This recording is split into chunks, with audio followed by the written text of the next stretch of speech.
Snow White and Rose Red is an all-ears theater production, produced by Laura Kay Henderson, Jen Hebben, and Michael Ray Helms, under the direction of executive producer Marty Grote and the board of All Ears Theater, with funding provided by the Irving S. Gilmore Foundation and an anonymous donor. All Ears Theater. Once Upon a Time has started many a story. Tales of magic, dashing princes in disguise, fair maidens in danger, beasts, evildoers, rescues, and kisses of happily ever after.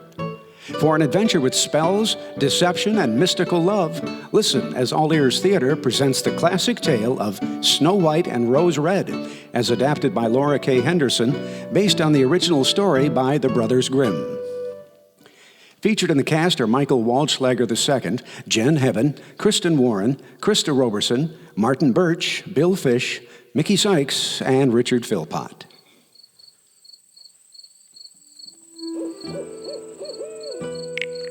Deep in an enchanted forest, there lived a widow and her 2 daughters, Snow and Rose. Snow was fair and gentle in all manners. Rose was a spunky and curious girl. The quaint cottage they called home was surrounded by beautiful blooming rose bushes. There were white roses and red roses. Snow and Rose cared for the flowers as they cared for each other. Despite being teenage sisters, they rarely fought and always listened to their mother. On this night, she filled the room with fantastical tales. What happened next, Mother? Yeah, what happened? They cried, "Watch out! Oh no!" And she said, "Hi-ya! Ha-hoo-ah!" And just like that, in the nick of time, there was a sound of hooray as the villain swine fell at the feet of the beautiful maiden. Though the prince had a shot, it was she who did slay him. Yay! 3 cheers rang aloud as the prince kneeled and bowed to the girl he just met. With his hands on his chest, he swore he'd love her for the rest of his days. He asked her to be his, to which she did say, "Put a ring on it, Prince." What? That doesn't rhyme. It doesn't matter. She knew what she wanted. It doesn't matter. Put a ring on it, Princess.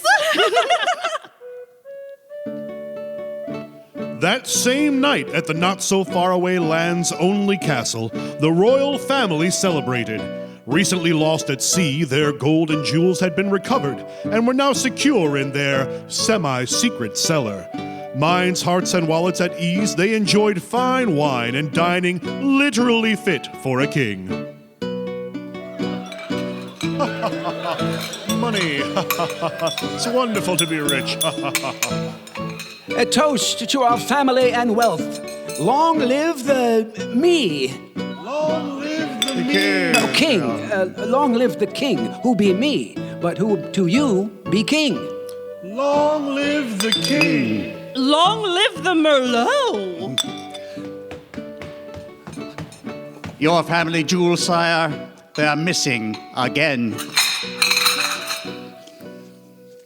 Come now, surely ye know they be safe in the cellar. Sire, I just went to fetch the queen another bottle, and I can assure you the holding room is as bare as my bald head. The royal family did not believe the butler at first, as he had a tendency to play less than practical jokes. Remembering that the butler had a taste for cheap drink, however, scoffs soon turned to panic. You see, they had switched the lever in the semi-secret cellar, which led to a less obvious cave, to one no one would ever touch, a solo bottle of what they called Label X booze. Boiling with anxiety and outrage, the king, queen, and everyone else with something to lose hastily made their way out of the dining hall. Dashing down a dark corridor past portraits of family gone under, they stopped abruptly at a portrait of the king himself. He hesitated a moment to admire how well his beard looked that day, then adjusted the painting exactly 27.4 degrees to the left and 18.9 degrees to the right. The exact angles needed to unlock the faux wall. The stone cellar steps were revealed. The newly bankrupt rushed in as fast as their trains would allow. Yanking on the secret booze lever, a stone wall opened to reveal... Gasp! It's empty again. What do we do? Grab as much wine as you can carry. Perplexed and depressed, the royal family returned to the dining hall to eat their feelings of devastation. Once full of regret, they dispersed to private quarters to mourn. The queen's room was especially sullen.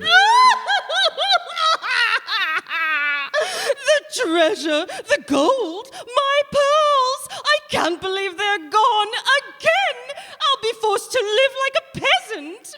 Come now, Mum. You'll get them back. I know it. And if not, it's manageable. I do it every day. Every day? I can't live like this. I'm too young to be poor. Come now. The last time these treasures went up missing, they came back, didn't they? It was you, wasn't it? What? Faith, you knew they were missing and would come back again. You say you know it now as you knew it then. Confess or pack your bags. You need me. Need you? Ha! I'll replace you in an instant. Your kind are a shilling a score. If you had a shilling. Oh, sweet wizard, send me to the guillotine now. Nobody uses a guillotine anymore, my queen, even in expression. Listening from outside her chamber door, Prince Henry told Prince Florian of his plan to bring about silence and a chance to dream with 3 Z's once again. Florian, brother, do you hear that? How can I not, Henry? Listen. I know she's been blowing her nose louder than a herd of hangry elephants in Africa for the better half of 2 hours. No, listen to me. I am leaving to find the thief. Someone must restore order to this castle. I'm going with you. I need you to stay here and take care of Mother before Gretchen quits again. Not a chance. It's a dark road. I'll get a torch. Let's go. I meant metaphorically. And the hunting gear. Anything else? Yes, stay home. Not going to happen. We leave first thing in the morning. We leave now. They're getting away. Look, I'm brave, but extraordinarily handsome, and I don't want something sending my moneymaker to the clearance rack. Your what? My beautiful face. Discounted by? Monsters in the woods, the ones that only come out at night. Ones that make beastly bears, hissing snakes, and venomous spiders look like domestic pets. All possibilities. Nightmares before a quest. Wonderful.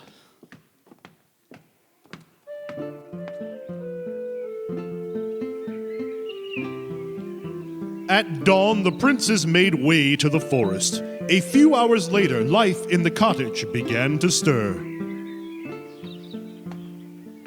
Time to wake up, girls. Breakfast is ready. Thank you, Mother. Come on, Rose. 10 more minutes. Looks like I'll have to make your bed with you still in it. Rose! The berry basket's gone dry, and we both know Snow can't fill it alone. True. It was as simple as that. Rose got up and they ate breakfast to the tune of morning birds and butterfly wings. Once finished, the girls readied for another adventure in the woods. Each day, Snow and Rose went skipping about, chasing butterflies, picking wildflowers, and all sorts of berries. Today, they shared their mother's story with the woodland creatures.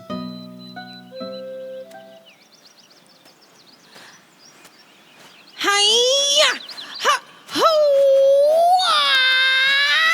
Slayed and adored. Will you marry me? Boy.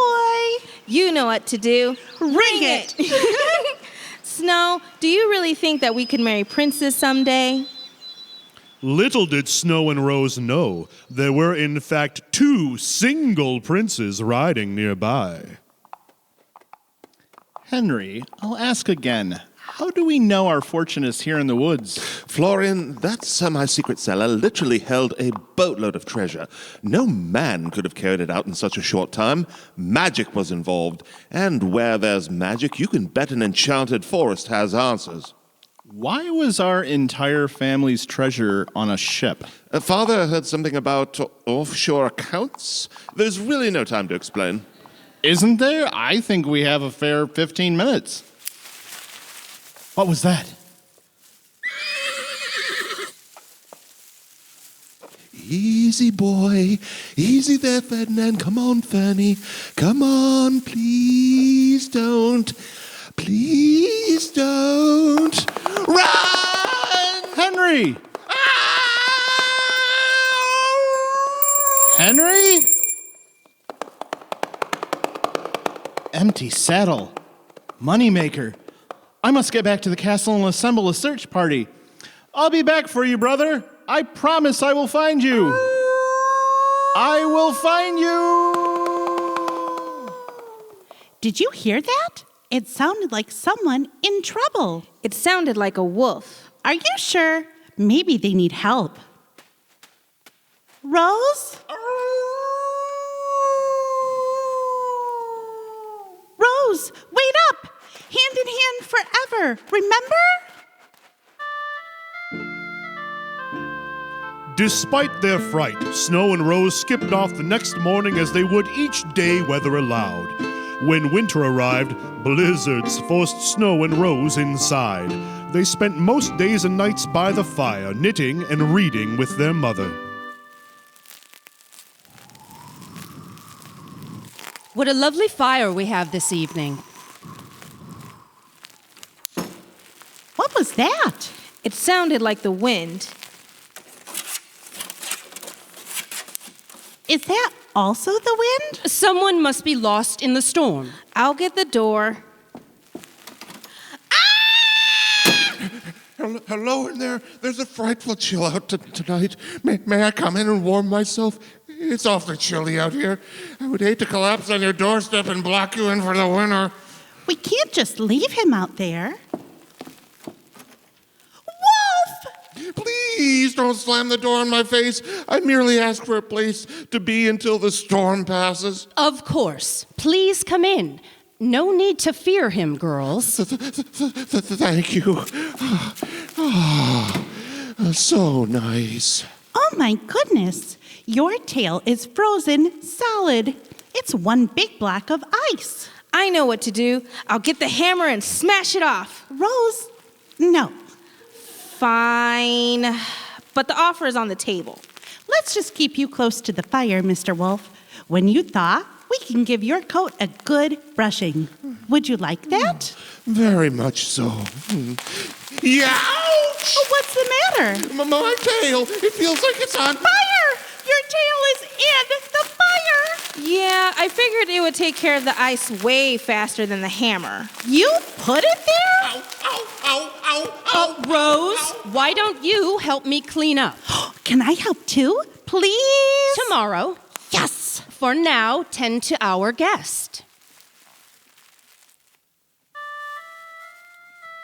The rest of the evening, Snow cared for the traveler, bringing him hot milk, smoothing his coat, and giving his belly a good scratch.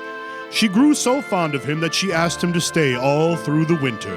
He agreed, and they spent the frozen months playing games and making up outlandish stories by the fire. When the green season came again, however, it was time for him to go. Mr. Wolf? Thank you for everything, Snow. You brought me in from the harsh winds and reminded me why people smile. I will always remember your kindness. I hope you will remember me. I could never forget you. I wish you could remember me in a way other than this. You see, Snow, I wasn't always a wolf. A mean, dark-spirited leprechaun turned me into this shape. The magic won't let me say any more. That is why I have to find him and break this spell. Please pass on my gratitude to your sister and mother. I must go now. Goodbye, Snow. What's happening? He left. It sounded like he was in trouble. Then we should go after him. Mother won't allow it. You're right.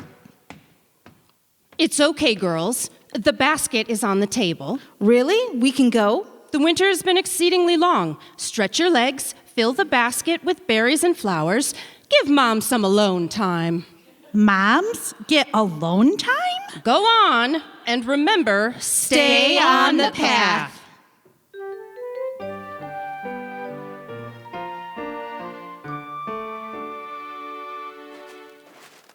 Rose, do you think we'll ever see him again? I don't know, Snow, but I think this is the biggest frog I've ever seen. Ribbit. Ribbit. Wait, where are you going? Wait for me. Ribbit. Rose! Snow, you have to see this thing. Hey, come back. Rose!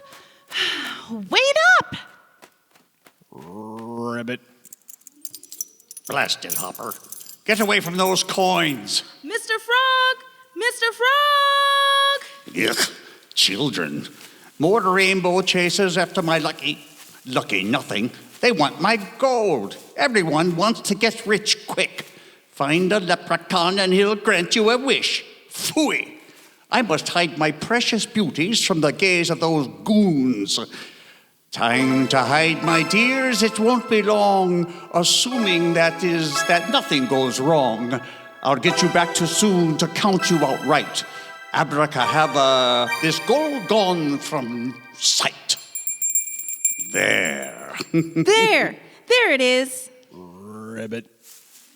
Shoe flies. I knew I was carrying around this old bear trap for a reason. I'll just set it right over here and... Whoa! Help! Help me! Rose, over there!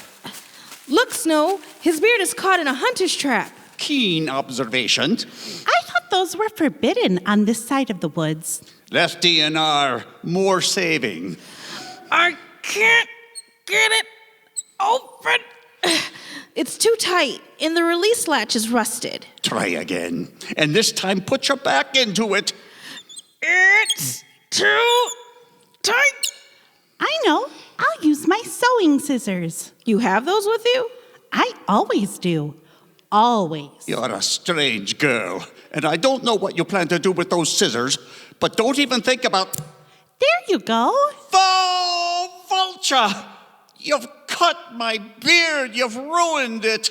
I think the words you're looking for are thank and you. We helped you. Here's a tip. Next time, don't. Stay away from me. You're a bully. You. What are you anyway? A dwarf? No, You look like a dwarf. I'm not. Your beard is white. I'm old. And long. Really old. You have a pointed cap on. Sue me for fashion. Are you a gnome? No. Troll. No. Drow. Goblin. Leshy? No, and no. You look like a dwarf. I am not a dwarf. I'm not.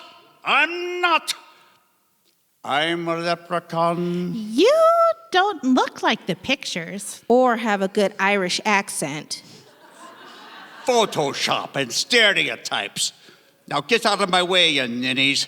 I have somewhere to be that doesn't involve you or your stupid questions. What a nasty little thing. Wait a minute. The wolf said he was cursed by a mean, dark-spirited leprechaun. Do you think that could be him? Only one way to find out. We are so far off the path right now. Rose, wait up! I think I lost them, dwarf. Back to county. Treasure obscura, come back to view. Reveal yourself and shine like you're new. Ah, yes. Oh, my precious treasure. I would kiss you if you weren't riddled with disease. Now, where was I? 137? No, look! Past! It's those treacherous teens again. What does a creature have to do to thieve in peace? I must rid of them or they'll never stop following me. Whoa, Snow, look at this tree. Quickly, my beauties, back in the bag. Wow, I can't even see the top. Then I can't even see the top. Unagricultured fools. Time to hide the goods and pay good riddance. Into the brush you go, one bag at a time, out of sight, not of mind. I will return when I'm rid of these girls, to love you again, sweet gems, jewels, and pearls. Time to ditch the peasants. No.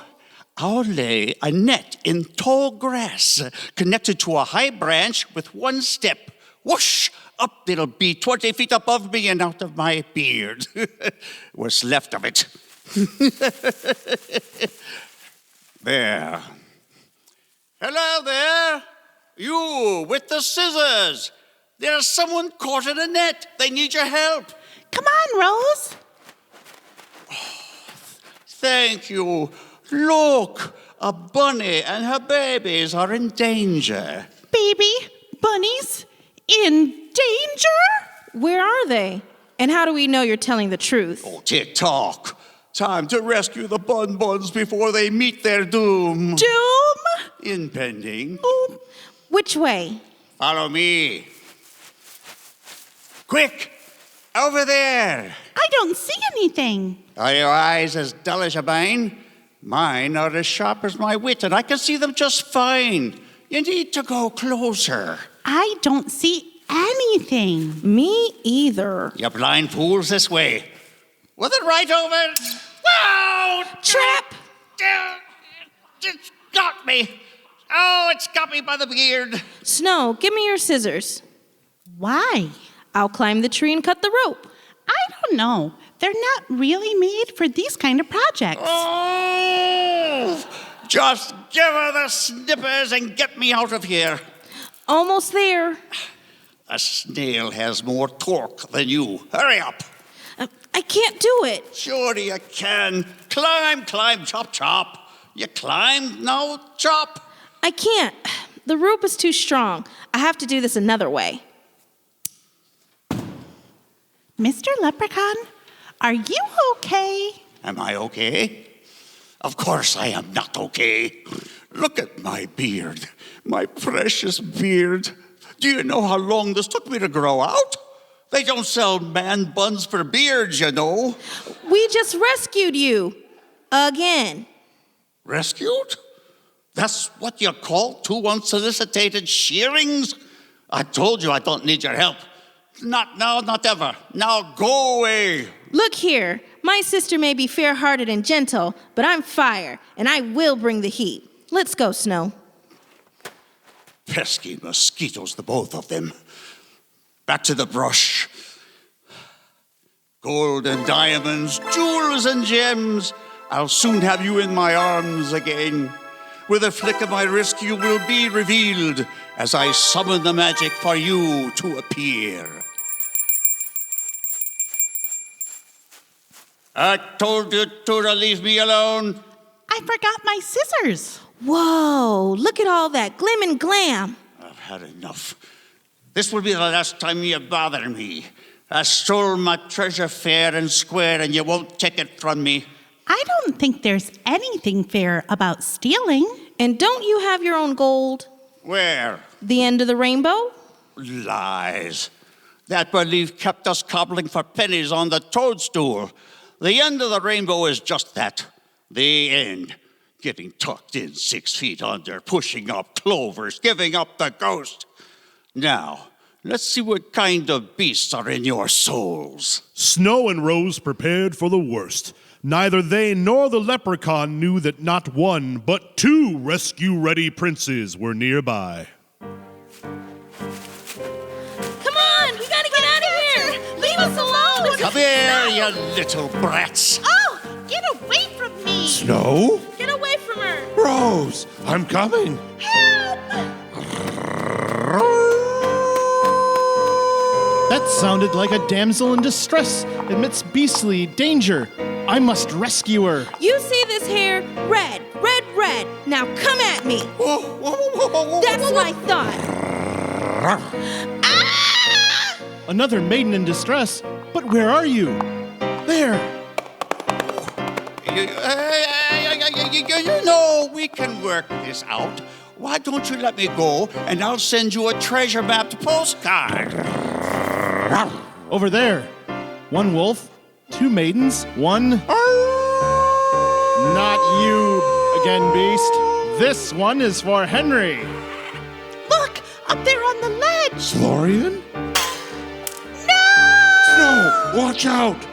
Oh, my lilies! Here it is, the end of the rainbow.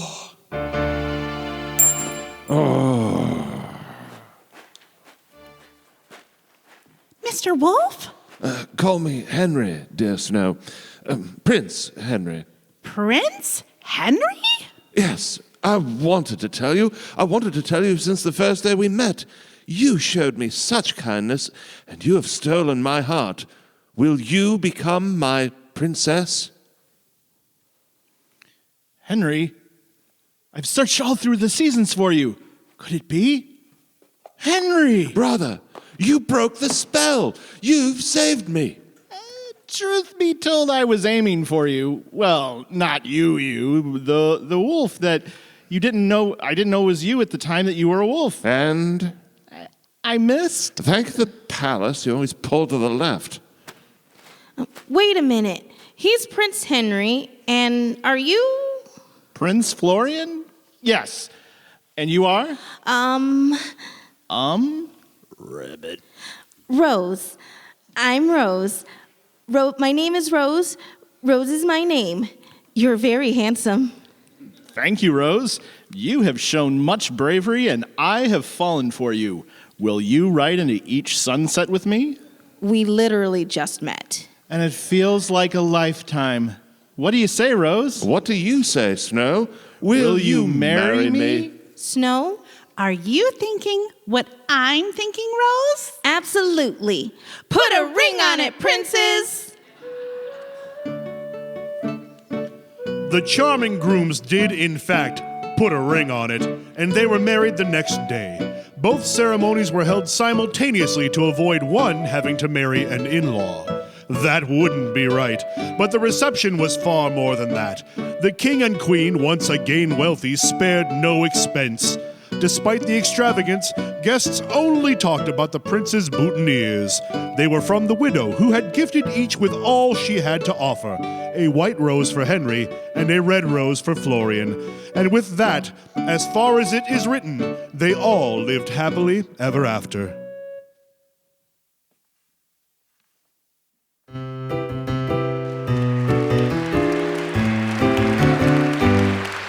You've been listening to the Brothers Grimm, Snow White and Rose Red, adapted by Laura Kay Henderson from the original story by the Brothers Grimm and directed by Jessica Bocade. Sound effects were provided by Steve Rossio and Rick Fontaine.